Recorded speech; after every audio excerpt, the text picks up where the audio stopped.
Alors, voici ici une idée à utiliser pour vos modèles ou productions. Je m'appuie sur le principe des couches. Donc, cette session d'apparence vierge ne l'est en fait pas vraiment. Alors, nous allons déployer les couches et constater qu'il y a des informations MIDI que je vais pouvoir facilement activer. Voilà.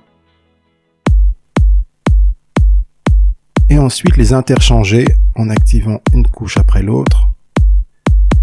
Et c'est ainsi un moyen pratique de pouvoir recomposer un groove sur base d'informations stockées. Je veux dire, ça sert à rien de refaire 50 fois un kick droit.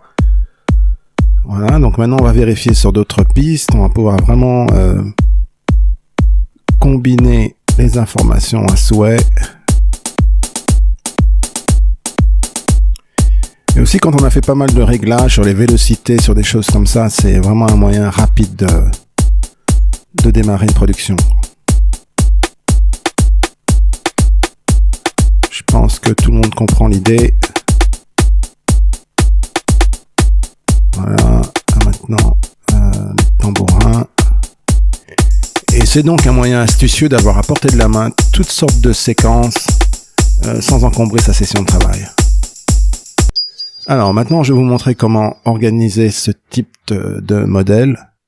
Donc, il suffit simplement de créer autant de couches que d'informations. Donc ici, j'ai quatre pistes MIDI. Donc, je vais créer 4 layers, 4 couches.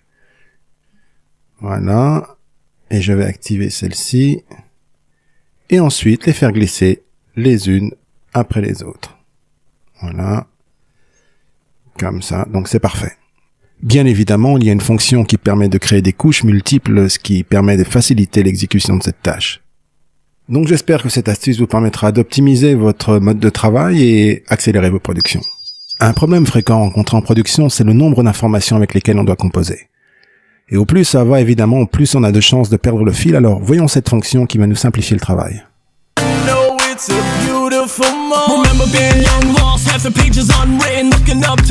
Voilà, ici nous avons une session un peu chargée. Je vais donc décider de enlever certains éléments de ma session. Donc je vais le cacher la base. Je vais sélectionner d'autres éléments que je vais pouvoir aussi cacher. Voilà. Parfait.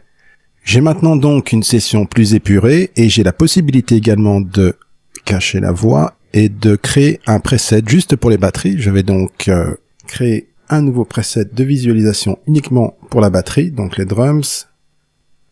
J'ai la possibilité de créer des presets pour chaque type de visualisation en fonction de mes points d'intérêt.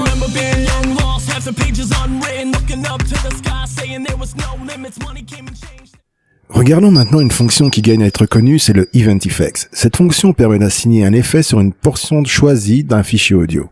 C'est très facile à mettre en place, il suffit de choisir sa zone, activer la session effet, et ensuite faire glisser un effet de son choix dans cette zone.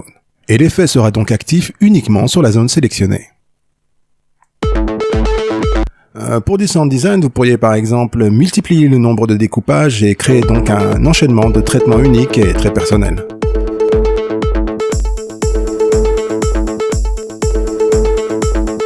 Évidemment, il y a la possibilité de le convertir en audio ou bien d'en faire un export.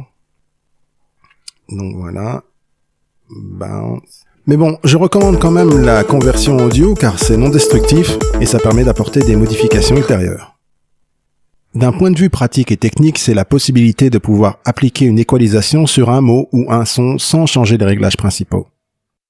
C'est intéressant de savoir que Studio One a tous les outils pour produire des fichiers de qualité professionnelle contenant toutes les informations requises par l'industrie.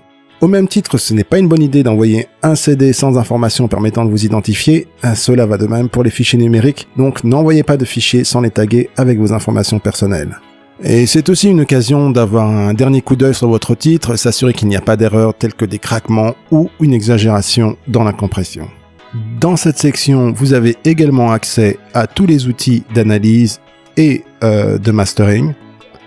Vous pouvez également produire des fichiers DDP,